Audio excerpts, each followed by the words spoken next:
Buenas tardes a todos los que me leen en este foro. Mi nombre es María de los Dolores Fernández y mis 71 años de vida ya me han enseñado que el tiempo no lo borra todo, pero nos da la distancia necesaria para mirar hacia atrás sin que el dolor nos ciegue por completo. Hoy estoy aquí sentada en mi pequeño balcón, con una maceta de violetas en la ventana y el sol de la tarde calentando mis huesos cansados. Es una paz que jamás imaginé que sería mía, un silencio que no es de miedo, sino de tranquilidad. Por fuera soy solo una señora más de pelo cano, pero por dentro guardo un archivo de memorias que, por más de 60 años, permaneció cerrado bajo 7 llaves, una caja de truenos que no me atrevía a abrir. Decidí hablar ahora, en este espacio, porque descubrí, aunque tardíamente, que el silencio no nos protege, nos enferma. Es como un veneno lento que va minando el alma. No busco su lástima, mi gente. Mi búsqueda es otra. Es darle voz a aquella niña de 8 años que fui un día. Una niña a la que le robaron la voz de una forma tan brutal que tardó una vida entera en reencontrarla. Cuento mi historia con la esperanza de que pueda ser un faro, por pequeño que sea, para alguna otra alma que quizás esté navegando en la misma oscuridad que un día fue mía, sintiéndose irremediablemente sola en el mundo, como yo me sentí. Mi vida, antes de la pesadilla, era la de una familia común en una colonia popular de una ciudad de México que crecía demasiado rápido. Vivíamos en una casa sencilla, de paredes recién encaladas y un pequeño patio de tierra. Mi padre era un hombre de pocas palabras, salía temprano para el trabajo y volvía al atardecer, trayendo siempre el olor a grasa en las manos. Mi madre, una mujer de semblante perpetuamente cansado, vivía para la casa, para la estufa, para la ropa en el tendedero. Para los vecinos éramos una fotografía en blanco y negro de una familia ejemplar, un retrato que parecía perfecto, pero que, visto de cerca, ya revelaba la ausencia de colores y la fragilidad del papel en que fue impreso. Antes de sumergirme en el día que lo cambió todo, les pido un minuto de su atención. Sé que muchos siguen estas historias, buscando fuerza o comprensión, y estoy agradecida por ello. Pero quiero pedirles algo más. Más del 70% de las personas que ven y leen los relatos aquí no están suscritas al canal. Si mi historia, o cualquier otra, toca su corazón, les pido que se suscriban. Es un gesto simple, pero que nos ayuda a llevar estas voces más lejos. No se pierdan más historias que pueden transformar su vida, que pueden traer la luz o la fuerza que ni siquiera sabían que necesitaban. Suscríbanse ahora y activen las notificaciones para no perderse nada. Ahora, prepárense, porque voy a llevarlos adentro de mi casa, a mi piel de 8 años. El cambio, mi gente, empieza cuando decidimos mirar de frente a lo que duele. Empecemos.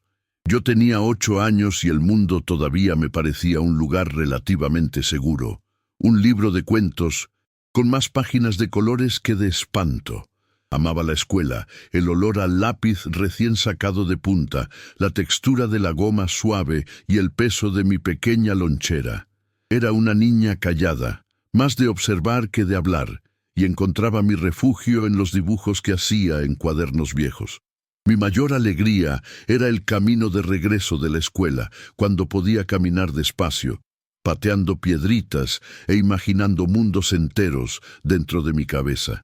Yo no lo sabía, pero a esa pequeña felicidad, a esa paz, ingenua de ser niña, le quedaban los días contados, a punto de ser arrancada de mí sin aviso ni piedad. Todo comenzó un martes lluvioso, un día gris que hacía juego con lo que estaba por venir. Recuerdo vívidamente la escena. Mi padre había llegado del trabajo más temprano, con un humor más sombrío que el cielo allá afuera. Pidió un vaso de agua y yo, distraída con un dibujo, tardé unos segundos de más en obedecer. Fue el detonante. No hubo un grito, no hubo una advertencia, solo un silencio pesado que precedió a la tormenta. Se levantó, caminó hacia el patio de servicio y volvió con la escoba en la mano. Yo no entendí lo que aquello significaba hasta que el primer golpe me dio en las piernas. El palo de madera, duro y frío, restalló en mi piel, y el shock fue tan grande que ni siquiera pude llorar. Solo lo miré a él, a sus ojos vacíos de cualquier sentimiento. Aquel primer acto de violencia no fue solo físico, fue la ruptura de una confianza fundamental, la destrucción de la imagen del padre como protector. En ese instante, el mundo se partió en dos. El antes, donde yo era una niña segura en su hogar, y el después, donde mi propia casa se convirtió en el lugar más peligroso del mundo. El aire se volvió pesado, denso. Después de pegarme, simplemente dejó caer la escoba al suelo y se sentó en la silla, como si nada hubiera pasado. Yo seguía ahí, en el suelo, sintiendo el ardor en las piernas y un frío en el alma, que era mucho peor que cualquier dolor físico. La seguridad me había sido robada para siempre. ¿Y mi madre? ¿Dónde estaba mi madre en todo esto? Ella estaba en la cocina, a pocos metros de distancia. Escuchó el ruido sordo del palo de la escoba. Escuchó mi sollozo ahogado. Cuando la violencia cesó, apareció en la puerta de la sala, secándose las manos en un trapo de cocina. Nuestras miradas se cruzaron. Yo en el suelo, implorando socorro con los ojos. Ella, de pie, con una mirada que jamás olvidaría. No era lástima, no era rabia hacia mi padre. Era una mezcla de miedo y resignación. Solo negó con la cabeza y dijo, con la voz baja y firme, «Levántate de ahí, María, y deja de llorar antes de que sea peor». En ese momento entendí la dimensión de mi soledad. Mi padre era el agresor, pero mi madre, con su silencio, acababa de entregarme a él. Yo no tenía a dónde correr. Aquel martes gris fue solo el prólogo de un libro de horrores que se extendería por toda mi infancia y adolescencia. La violencia dejó de ser un evento aislado para convertirse en la atmósfera de la casa. No era solo la agresión física, que se volvió más frecuente y por motivos cada vez más banales, sino el terror psicológico que la acompañaba. Vivía en un estado de alerta constante, mis oídos sintonizados con el sonido de los pasos de mi padre, mi cuerpo entrenado para encogerse a la menor señal de irritación. Mi casa, que debía ser mi refugio, se transformó en una prisión donde yo era la única prisionera y mis padres, los carceleros. El silencio de ellos era tan aterrador como los gritos. Ese ambiente me aisló del mundo. ¿Cómo podía llevar a una amiga a jugar a casa? ¿Cómo explicar los moretones que a veces aparecían en mis brazos o mi espalda adolorida? La vergüenza era un manto pesado que cargaba a todas partes. Empecé a inventar excusas para no ir a las fiestas de cumpleaños, para no participar en los juegos en la calle después de la escuela. Me convertí en una niña solitaria, no por elección, sino por necesidad. Veía a los otros niños riendo, corriendo, viviendo la ligereza de la infancia, y me sentía como si perteneciera a otra especie. Había un secreto oscuro en mí que me separaba de todos, una herida invisible que me hacía sentir sucia y diferente. El reflejo más visible de mi sufrimiento fue en la escuela. La niña que antes amaba aprender, que se enorgullecía de las estrellitas doradas en el cuaderno, comenzó a marchitarse. Mi mente, antes curiosa y ávida de conocimiento, ahora estaba permanentemente ocupada. No podía concentrarme en las clases de matemáticas o de historia, porque mi cabeza estaba en casa, anticipando la violencia de la noche o reviviendo la de la noche anterior. Mis calificaciones se desplomaron.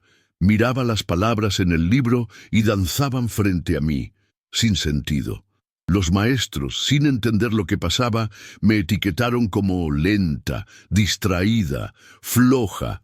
Cada regaño en la escuela era un ladrillo más en el muro de soledad que me rodeaba. La noche era mi peor enemigo.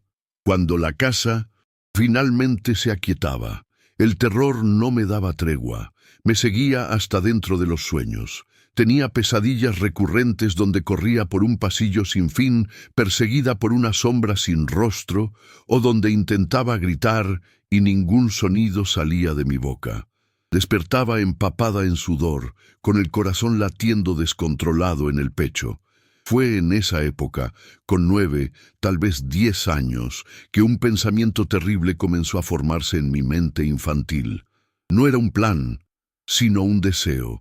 El deseo de no despertar más. Miraba por la ventana y pedía en silencio que todo aquello terminara. La idea de morir parecía menos aterradora que la idea de vivir un día más de esa manera. Y entonces, cuando ya no creía que existiera luz en ningún lugar del universo, una pequeña vela se encendió. Tenía un nombre, Lourdes. Doña Lourdes fue mi maestra en 4º grado. Ella era diferente a los demás. Tenía una mirada que parecía ver más allá de mi apatía, una sonrisa suave que no pedía nada a cambio. En principio desconfiaba de ella, como desconfiaba de todos los adultos. El mundo ya me había enseñado de la forma más dura que los adultos mienten, que los adultos lastiman, que los adultos abandonan. ¿Por qué ella sería diferente? Mantuve mi guardia en alto, respondiendo a sus preguntas con monosílabos y desviando su mirada gentil, con miedo de que, si veía dentro de mí, descubriera mi sucio secreto. Doña Lourdes, sin embargo, era paciente. No forzó las cosas. Sus amabilidades eran pequeñas, casi imperceptibles. Un día notó que yo nunca comía el lunch y, sin hacer alarde, dejó una manzana en mi pupitre. En otro, me asusté cuando el conserje dejó caer una cubeta en el pasillo y ella solo puso su mano en mi hombro, suavemente, y dijo: «Calma, fue solo un ruido». Pero lo que más me marcó fue cuando me preguntó, después de clase, con la voz más tierna que yo había escuchado jamás: «María, ¿estás bien? ¿De verdad?». Nadie nunca me había preguntado aquello, de verdad. Ese, de verdad, abrió una grieta minúscula en mi muro. Por primera vez sentí que alguien realmente me veía. Aún así, el miedo era más grande. ¿Qué podía decir? «Mi papá me pega y mi mamá lo permite». Sonaba como una locura, una traición que ciertamente me traería consecuencias terribles. ¿Y si no me creía? ¿Y si le contaba a mis padres? El miedo a lo que pasaría después era paralizante. Por eso lo negué. Dije que estaba todo bien, que solo era dolor de cabeza, pero mis ojos, lo sé, contaban otra historia. Y doña Lourdes, con su sensibilidad extraordinaria, entendió. No insistió, solo dijo: «Está bien, pero que sepas que mi salón es un lugar seguro. Si un día necesitas hablar o simplemente estar en silencio, puedes venir aquí». Aquella frase, «un lugar seguro», resonó en mi cabeza por días. Hacía mucho tiempo que no sabía lo que era un lugar seguro. Su paciencia fue la clave. Continuó con sus pequeños gestos de cuidado, elogiando un dibujo, escogiéndome para borrar el pizarrón, tratándome con una dignidad que yo no conocía. Poco a poco, la semilla de confianza que ella plantó comenzó a germinar en el terreno árido de mi corazón. Empecé a observar cada movimiento suyo, cada palabra, buscando cualquier señal de falsedad, pero no la encontraba. Había una verdad en ella, una calma que me atraía.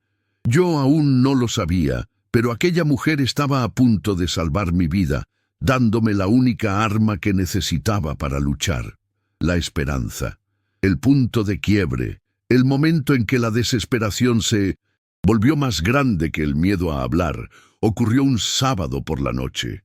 Mi padre había bebido más de la cuenta y la violencia explotó por un motivo que hasta hoy se me escapa. Fue la vez más brutal.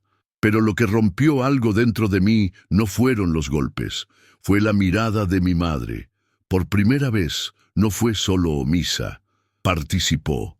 Mientras él me sujetaba, fue ella quien me dijo, con una frialdad cortante: «Es por tu bien, tienes que aprender a obedecer».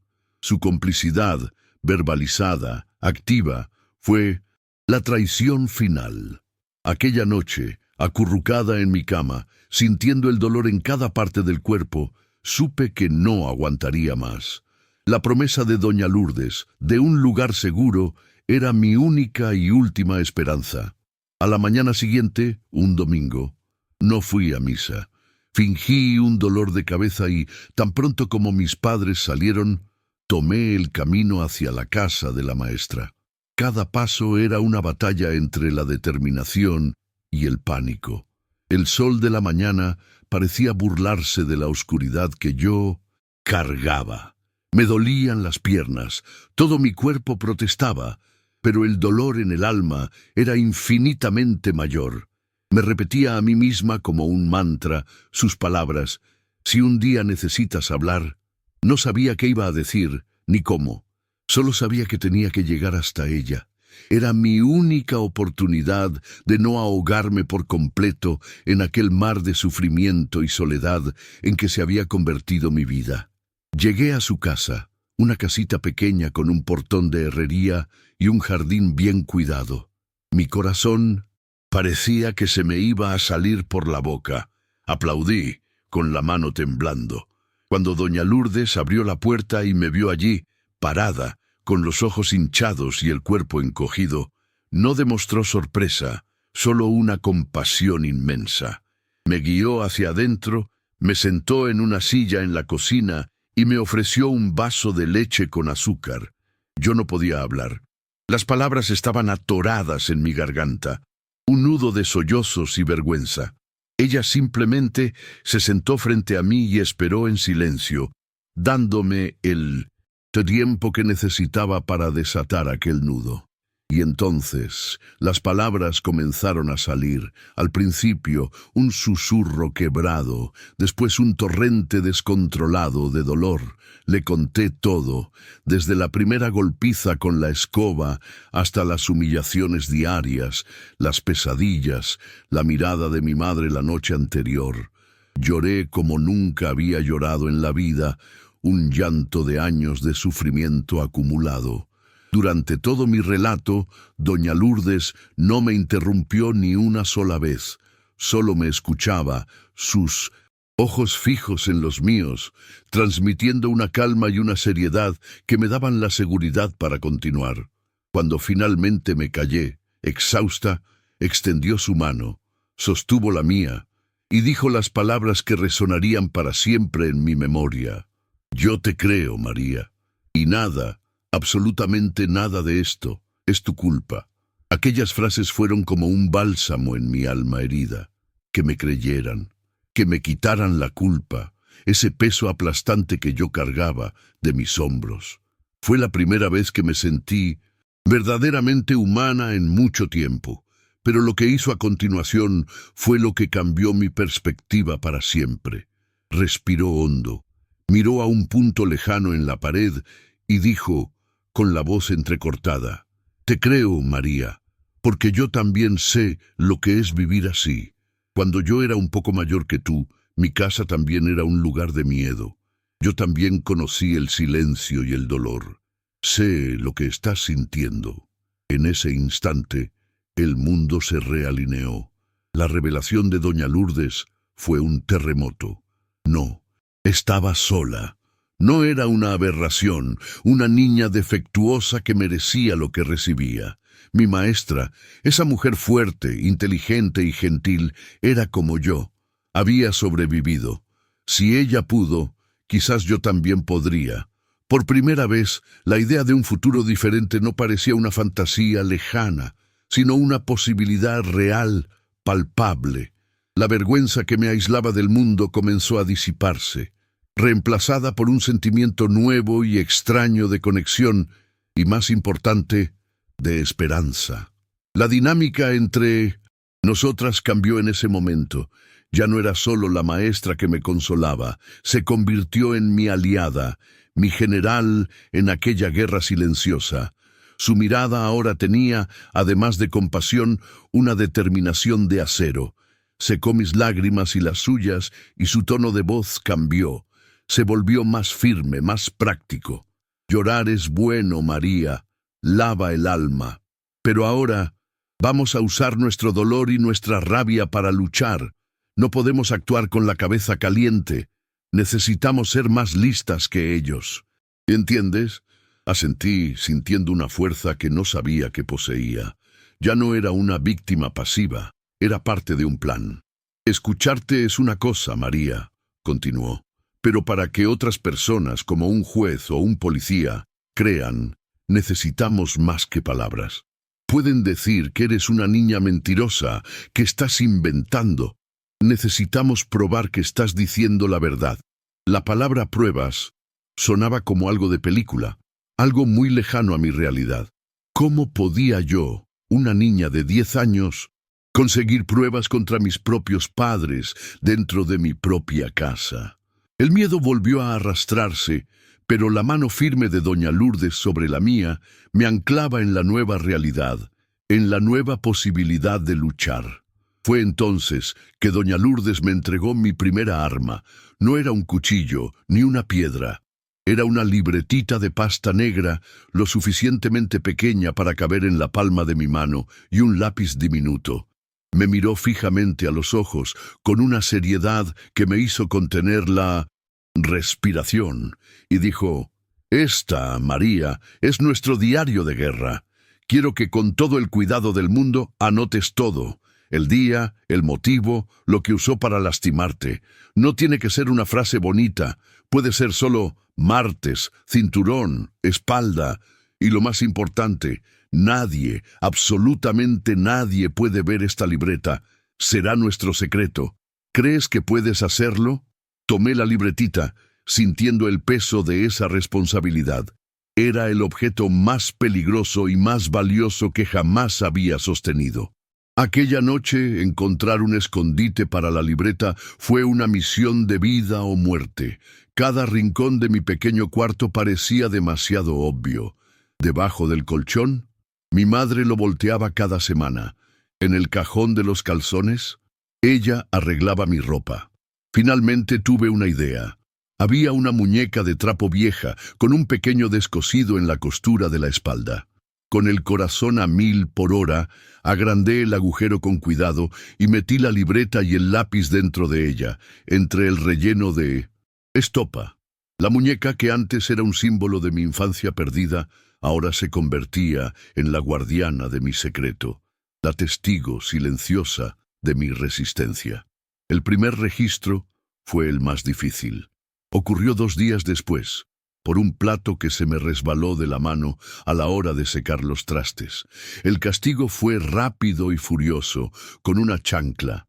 Más tarde, en la oscuridad de mi cuarto, tomé la muñeca, saqué la libreta con las manos temblorosas y escribí, con la caligrafía torcida por las lágrimas recientes: martes, chancla, brazos y piernas. Escribir aquello fue, al mismo tiempo, aterrador y liberador. Revivir el dolor al ponerlo en el papel era una tortura, pero, a la vez, sentía que ya no estaba solo sufriendo pasivamente. Estaba catalogando la injusticia.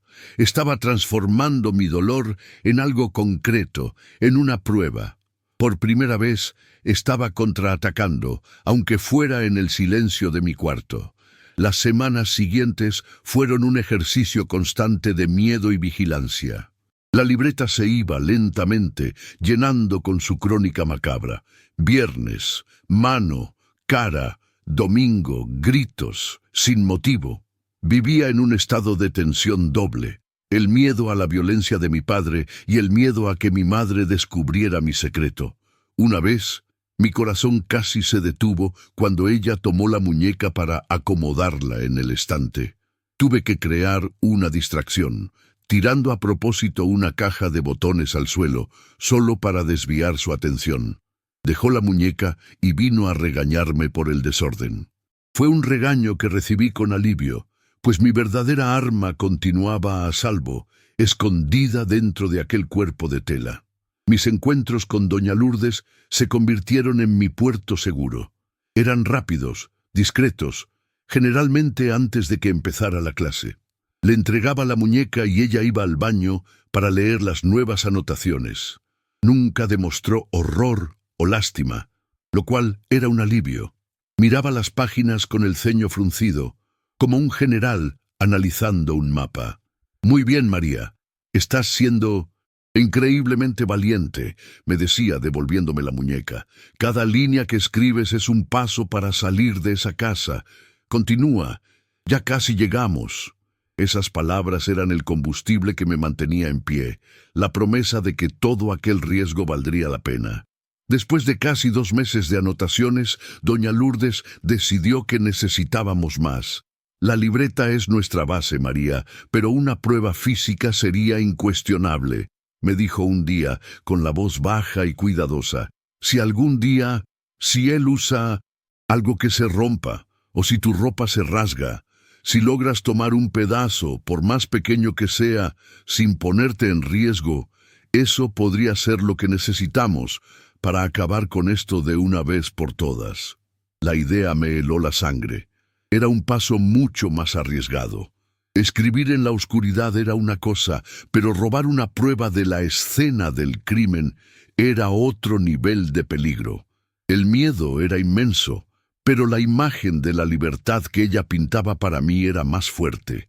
La oportunidad, terrible y providencial, surgió un sábado por la noche. La causa, como siempre, fue insignificante. Había olvidado comprar pan para el desayuno del día siguiente. Mi padre, furioso, tomó un cinturón viejo de cuero que colgaba detrás de la puerta. El cinturón ya estaba reseco por el tiempo y, en medio de la agresión, la punta se partió, un pedazo de unos 10 centímetros que cayó al suelo cerca de la puerta de la cocina. Mis instintos, ahora afilados por la misión, gritaron. En medio del dolor y el llanto, mis ojos no se despegaron de aquel pedazo de cuero en el suelo. Era la prueba que doña Lourdes había pedido. Mientras mi padre, satisfecho con el castigo, volvía a la sala, y mi madre, como de costumbre, fingía no ver, hice mi movimiento. Me arrastré hasta la puerta, como si solo estuviera intentando levantarme, y con un movimiento rápido, mi mano cubrió el pedazo de cuero. El material era áspero y frío contra mi piel.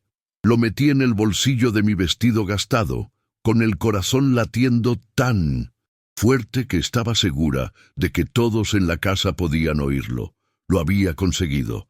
El miedo era paralizante, pero por debajo de él, una corriente eléctrica de triunfo recorría mi cuerpo. Tenía la prueba física e irrefutable de mi tortura. El fin finalmente comenzaba a parecer posible. Aquella noche fue la más larga de mi vida. Apenas pude pegar un ojo. El pedazo de cuero, que escondí junto a la libreta dentro de la muñeca, parecía irradiar un calor, una energía peligrosa. Cada tabla que crujía en el piso de la casa, cada tos de mi padre en el otro cuarto, me hacía encogerme bajo las cobijas. Tenía miedo de que pudieran, de alguna forma, oler mi traición, de que el secreto estuviera estampado en mi rostro. Alternaba entre el terror de ser descubierta y la expectativa febril de lo que aquel pedazo de cinturón representaba, el principio del fin. La libertad nunca me pareció tan cercana y al mismo tiempo tan arriesgada. Ir a la escuela el lunes por la mañana fue una tortura. Cada paso era pesado, como si llevara plomo en los zapatos. Sostenía el asa de mi mochila, donde la muñeca estaba escondida, con una fuerza desproporcionada, como si alguien pudiera arrancármela en cualquier momento. Evité la mirada de mi madre, con miedo de que viera la verdad en mis ojos. Al llegar a la escuela, busqué a doña Lourdes, con el corazón desbocado. Cuando la vi, sola en el salón, no necesité decir nada. Solo abrí la mochila, tomé la muñeca, y de dentro de ella saqué el pedazo de cinturón y se lo entregué. Ella lo tomó, lo analizó por un segundo, y su mirada hacia mí fue una mezcla de dolor y orgullo. «Es esto, María», susurró. «Con esto podemos actuar». Ese día, doña Lourdes me explicó el plan final. Me dijo que llevaría la libreta y el cinturón a personas cuyo trabajo era proteger a los niños, gente del juzgado de menores. «Van a escuchar tu historia, María, y van a ver las pruebas. Nos van a creer», me aseguró. Se me heló el cuerpo. Una cosa era contarle a ella, mi aliada, y otra era hablar con extraños, con la autoridad. El miedo de que algo saliera mal era inmenso, pero Lourdes sostuvo mi rostro entre sus manos y dijo: «Estaré contigo en cada segundo. No estarás sola. El viernes voy a hacer una cita con ellos. El viernes vamos a acabar con esto». La fecha estaba marcada. Viernes. La palabra quedó flotando en el aire, llena de pavor y promesa. Los días que siguieron, de lunes a jueves, fueron los más extraños de mi vida. Vivía en una especie de realidad doble. Por fuera era la misma niña callada y obediente de siempre, haciendo mis tareas, aguantando el humor inestable de mi padre y la frialdad de mi madre, pero por dentro guardaba la cuenta regresiva. Faltan 3 días. Faltan 2 días.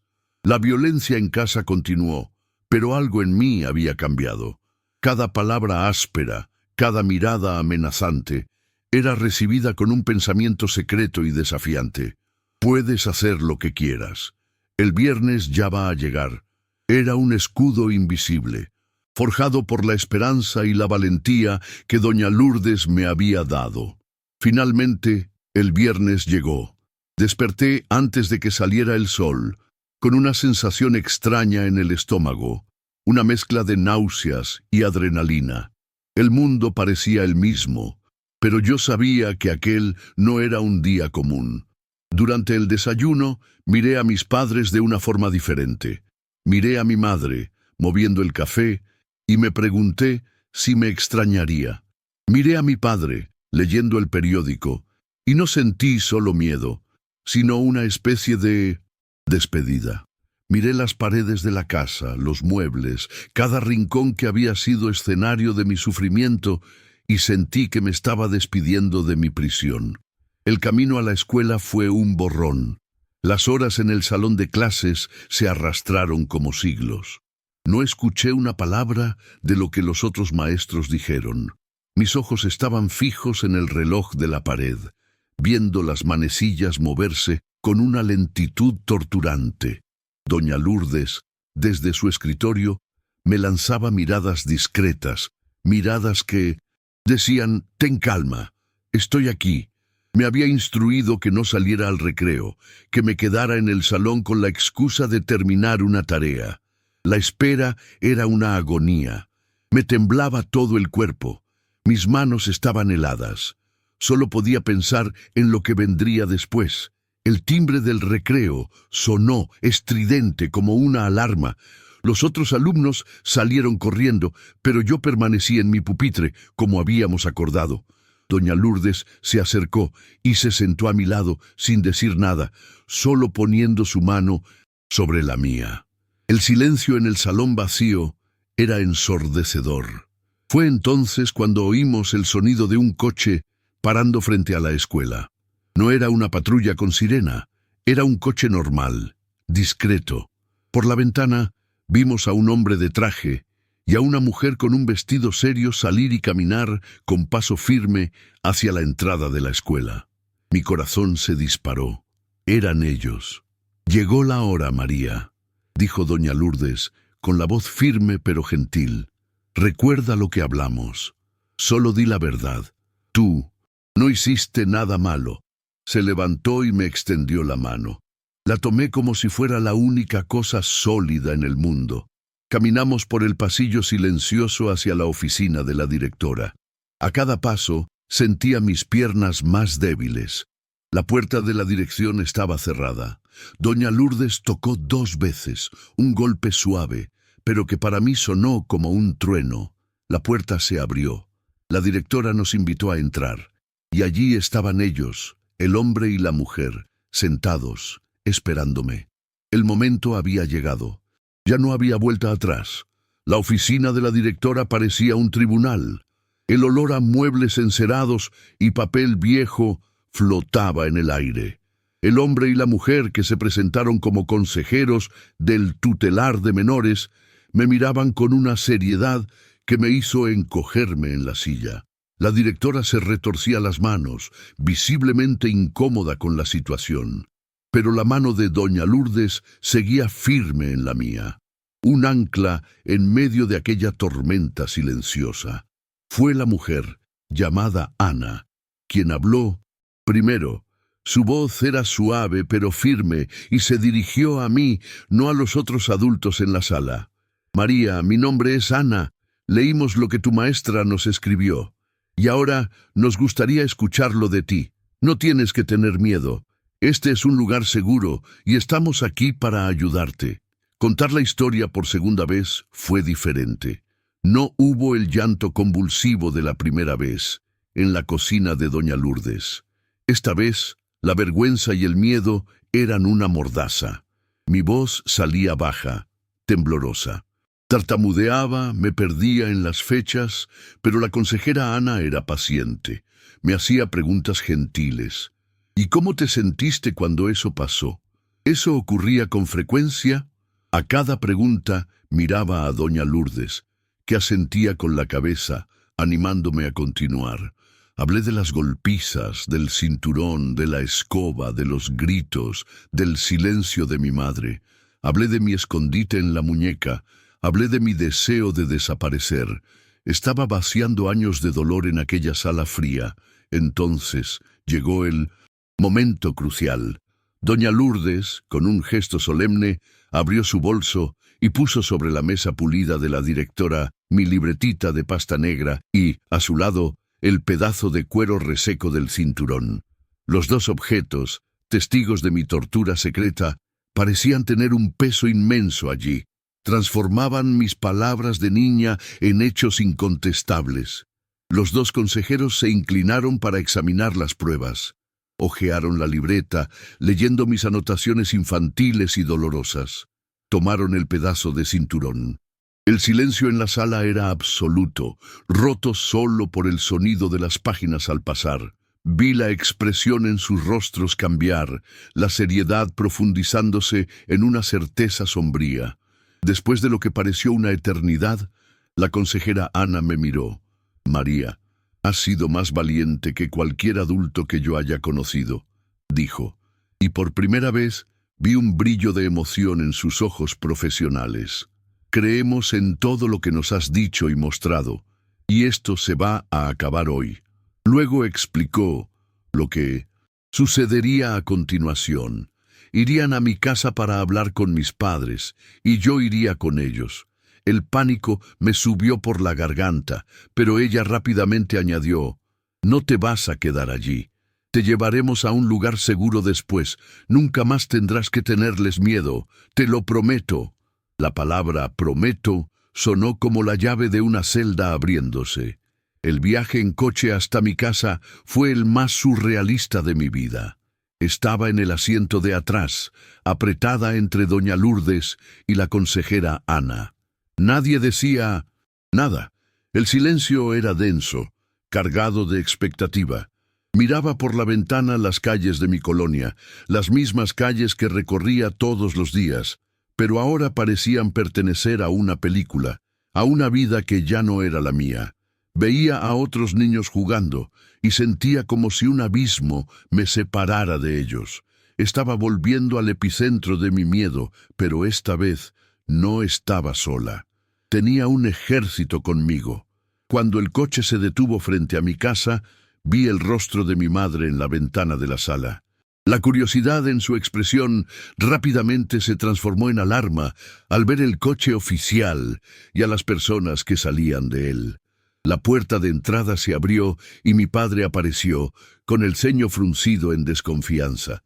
El momento que tanto temía y secretamente deseaba había llegado. Salí del coche, protegida entre las dos mujeres, y caminé hacia mi propia casa como si fuera una extraña. El aire parecía eléctrico, a punto de estallar en una tormenta. La confrontación fue inmediata y fea. ¿Quiénes son ustedes? ¿Qué quieren aquí?, gruñó mi padre, intentando parecer amenazante. La consejera Ana, con una calma impresionante, se identificó y explicó el motivo de la visita, hablando de una denuncia de maltrato. Su reacción fue la esperada. Negación furiosa. Eso es un absurdo. Es mentira de esta niña. Se la vive inventando historias. Mi madre, detrás de él, estaba pálida como la cera, con los ojos desorbitados de pavor, pero, como siempre, permaneció en silencio. En medio de los gritos de mi padre, la voz de la consejera se mantuvo firme, cortando el aire. Tenemos su testimonio y tenemos pruebas físicas, señor Fernández. La conversación se acabó. Fue entonces cuando pronunció las palabras que sellaron mi destino y mi libertad. A partir de este momento, María de los Dolores está bajo la tutela del Estado. Vendrá con nosotros.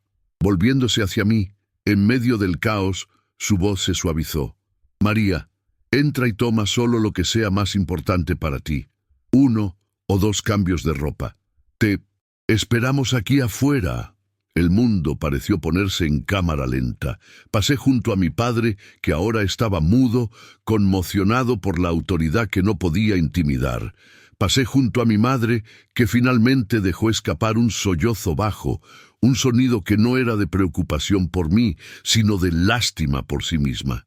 Entré en casa por última vez, ya no como la prisionera, sino como la sobreviviente que iba a buscar sus pocas pertenencias para partir hacia una vida que ni siquiera sabía cómo sería, pero que por primera vez sería mía.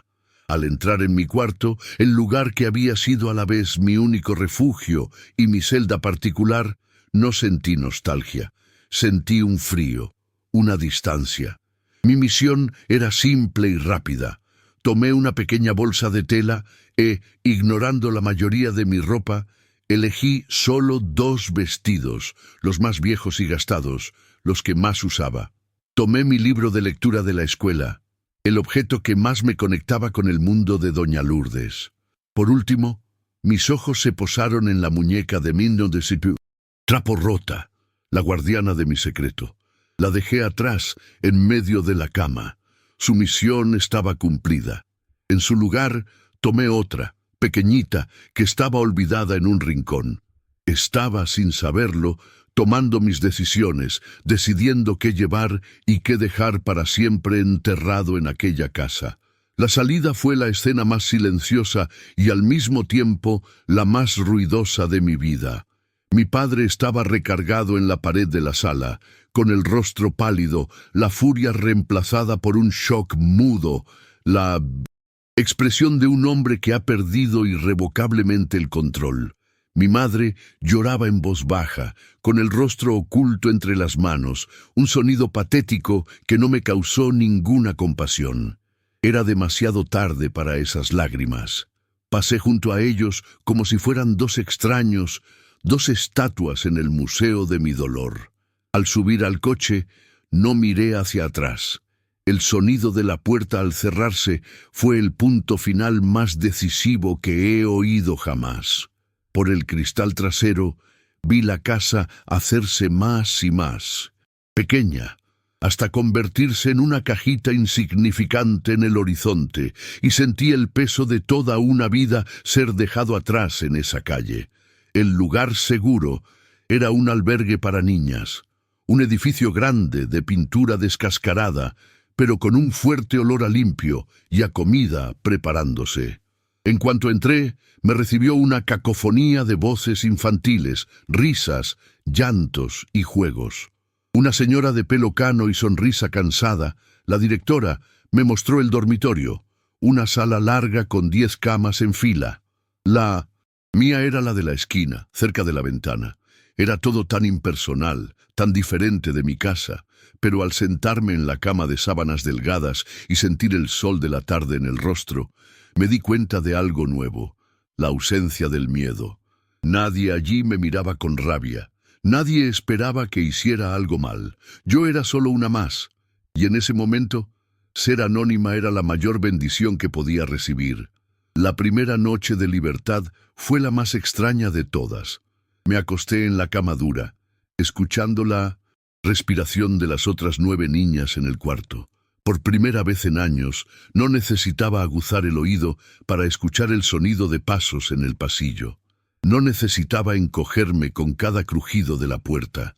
Mi cuerpo, sin embargo, no sabía cómo relajarse.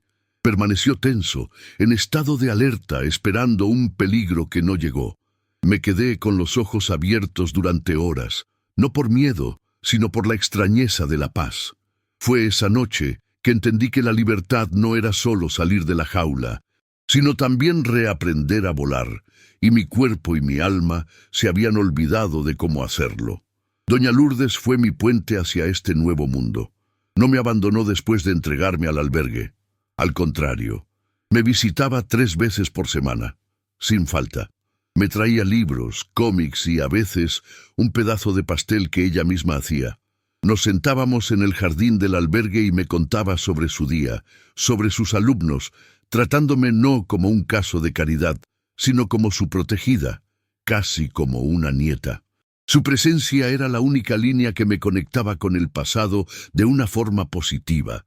La prueba de que, incluso en la oscuridad más profunda, una persona buena podía existir. Ella era mi familia, la única que sentía que realmente tenía. Lentamente, con la ayuda de Lourdes y de los profesionales del albergue, comencé mi reconstrucción. Me presentaron a una psicóloga, una mujer de voz mansa que, en las primeras sesiones, solo jugaba memorama conmigo. Nunca me forzó a hablar. Creó un espacio donde, poco a poco, yo misma sentí la necesidad de contar, de nombrar a los monstruos para que perdieran su fuerza. Fue un proceso doloroso, como limpiar una herida profunda e infectada. Tuve que aprender a confiar, a aceptar un cumplido sin desconfiar, a entender que un toque en el hombro podía ser un gesto de cariño y no una amenaza. Estaba siendo, pieza por pieza, rearmada. Meses después, fui llamada para dar mi declaración final en el proceso judicial. Fue en un lugar diferente, una sala en el juzgado con paredes de colores y muebles pequeños, diseñada para no intimidar. Doña Lourdes y la consejera Ana estaban a mi lado. Esta vez, mi voz no tembló tanto. Miré a la jueza y conté mi historia. La libreta y el cinturón fueron presentados de nuevo. Al final, ya no me sentía solo una víctima. Sentía que mi voz, la voz de una niña que por tanto tiempo fue silenciada, tenía un peso, un poder. Había sido escuchada, y sabía que mis palabras eran la llave para que se hiciera justicia. La noticia final llegó una tarde soleada, en el mismo jardín del albergue. Doña Lourdes me llevó a sentarme en una banca debajo de un árbol de moras. Tomó mis manos y me lo contó. Mi padre había sido condenado a una larga pena de prisión por tortura y maltrato. Mi madre, por su complicidad y negligencia, perdió permanentemente el derecho a ser mi madre y cumpliría una pena alternativa. Escuché todo en silencio. No sentí alegría ni ganas de celebrar. Sentí un peso quitándose de mi espalda, pero también una tristeza profunda. Era el fin oficial de la familia que nunca tuve. No era una victoria feliz. Era el cierre solemne de un libro terrible, la confirmación de que la justicia, aunque tardía y dolorosa, finalmente había llegado. Los años que pasé en el albergue, hasta cumplir los 18, no fueron un cuento de hadas. La vida en una institución es dura, ruidosa y a menudo solitaria, incluso estando rodeada de gente. Aprendí a compartir todo, desde el baño hasta la atención de las cuidadoras.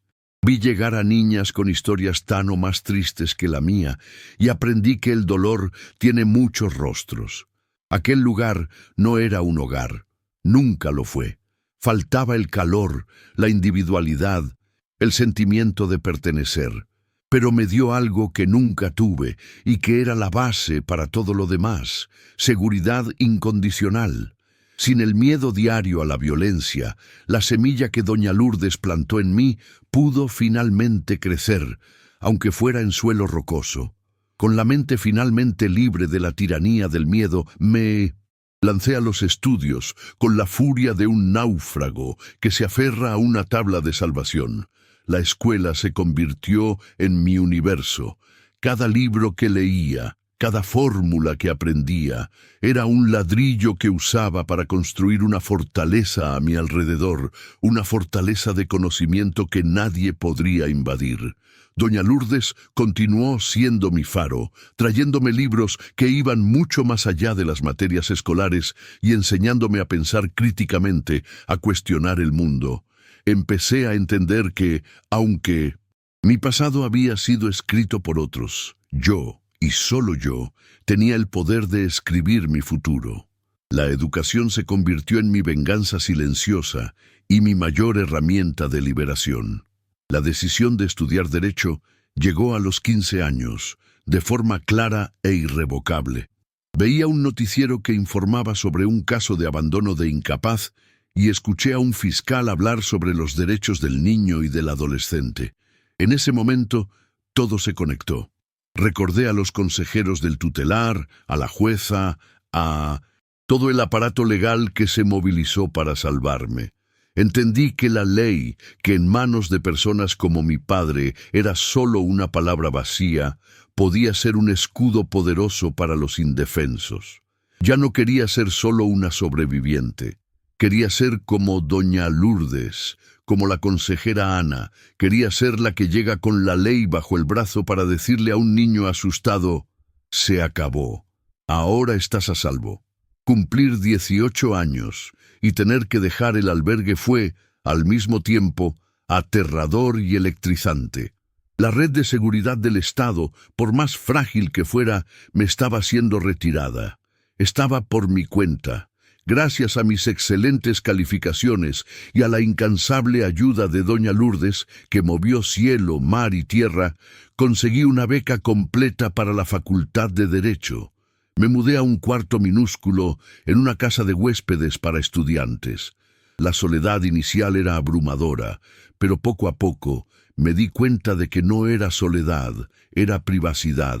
Por primera vez en la vida tenía un espacio que era solo mío, una llave en el bolsillo que abría una puerta a un lugar donde nadie podía herirme. Los años en la facultad fueron de una inmersión total.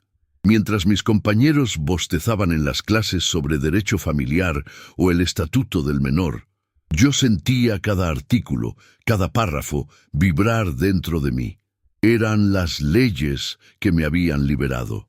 Estudiar el Código Penal en la parte de lesiones corporales y tortura era como leer la biografía no autorizada de mi propia infancia. Pero ahora tenía el distanciamiento y el conocimiento para analizar todo aquello con la frialdad de una jurista. Trabajaba de noche como mesera para pagar mis gastos y llegaba a casa exhausta, pero con la sensación de que cada plato que servía y cada página que leía me acercaban a mi objetivo. Fue en la facultad donde conocí a Ricardo, mi futuro esposo. Era un compañero de clase, un hombre de alma gentil y mirada tranquila. Al principio, lo mantuve a distancia, como hacía con todos. Confiar en un hombre, en cualquier tipo de intimidad, parecía imposible. Pero Ricardo fue paciente, nunca forzó mis barreras, solo esperó a que me sintiera segura para bajarlas. Cuando finalmente le conté mi historia, esperando ver lástima u horror en sus ojos, lo que encontré fue una profunda admiración. «Eres la mujer más fuerte que he conocido», me dijo. Con él aprendí que el amor no tenía por qué ser una prisión o una amenaza, sino que podía ser un puerto seguro, una relación de respeto y cuidado mutuos. La prueba de fuego de mi sanación, sin embargo, fue la maternidad. Cuando descubrí que estaba embarazada de mi primer hijo, el pánico me consumió. ¿Y si yo tenía la mala sangre de ellos? ¿Y si, en un momento de estrés, me transformaba en mi madre? O peor, en mi padre. El miedo a repetir el ciclo era aterrador. pero en el momento en que sostuve a mi hijo en brazos por primera vez, todo el miedo se disipó, reemplazado por un amor tan feroz, tan protector, que supe que sería incapaz de causarle cualquier mal. Al dar amor, cariño y seguridad a mis hijos, estaba, de cierta forma, dándome a mí misma la infancia que nunca tuve. Cada canción de cuna era una victoria sobre los gritos. Cada abrazo era una venganza contra los golpes.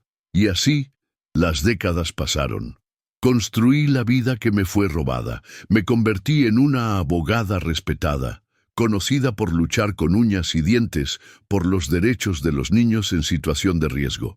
Construí una familia sólida, un hogar donde la palabra miedo no tenía cabida. Las cicatrices, claro, nunca desaparecieron por completo. Una cierta melancolía en la mirada, una sensibilidad a las voces altas, la necesidad de tener siempre todo bajo control.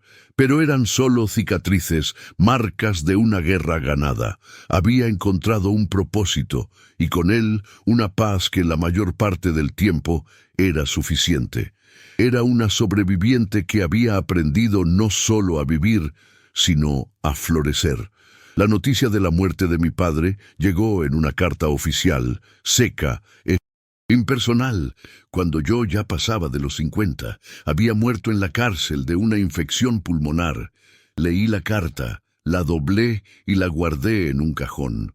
No lloré, no sentí alivio, no sentí absolutamente nada. El hombre que me aterrorizó durante tantos años ya estaba muerto para mí desde hacía décadas.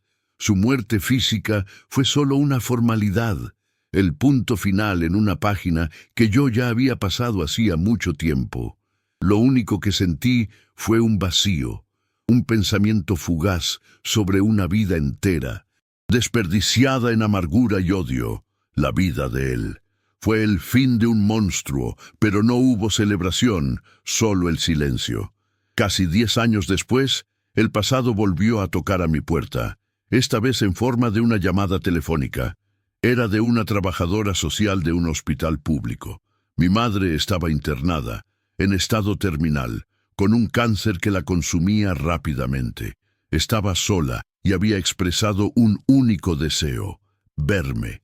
Mi mundo se detuvo. Décadas de silencio y distancia se rompieron con esa petición. Mi primer impulso fue decir que no. ¿Qué derecho tenía? Después de una vida de complicidad y abandono, ¿quería mi presencia en su lecho de muerte? La rabia, un sentimiento que creía haber domado, volvió con fuerza. ¿Por qué debía darle yo esa paz? Pasé 2 días en conflicto, durmiendo mal, hablando largamente con mi esposo. Él, con su sabiduría tranquila, no me dijo qué hacer. Solo me preguntó: ¿qué te va a traer más paz, María? ¿Ir o no ir? Pensé en doña Lourdes, que ya había fallecido hacía algunos años, y en lo que ella me diría, y entendí que me diría que fuera fiel a mí misma. Fue entonces que la respuesta llegó, clara y fuerte: iría, pero no por ella. No para darle el consuelo de la absolución, iría por mí, para mirar a los ojos a esa mujer una última vez, no como la niña aterrorizada, sino como la mujer en la que me había convertido a pesar de ella. Era el último fantasma que necesitaba enfrentar para cerrar el círculo para siempre. El hospital olía a decrepitud y a enfermedad. La encontré en un cuarto compartido, una figura minúscula y encogida en una cama de hierro. Estaba irreconocible. La mujer de mirada dura y silencio cortante se había transformado en una criatura frágil, de piel amarillenta y ojos hundidos y asustados. Cuando me vio, lágrimas silenciosas comenzaron a escurrir por su rostro arrugado. Su voz era un susurro, un hilo de sonido. «Viniste», dijo. «Perdóname, hija mía, perdóname. La petición que esperé durante toda una vida». Ahora, frente a aquella figura patética, parecía pequeña, insignificante.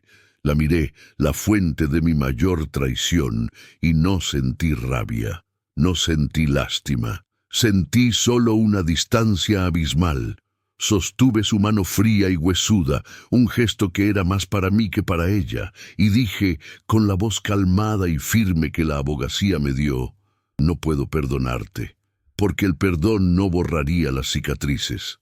Lo que hiciste es parte de quien soy, pero quiero que sepas algo antes de partir.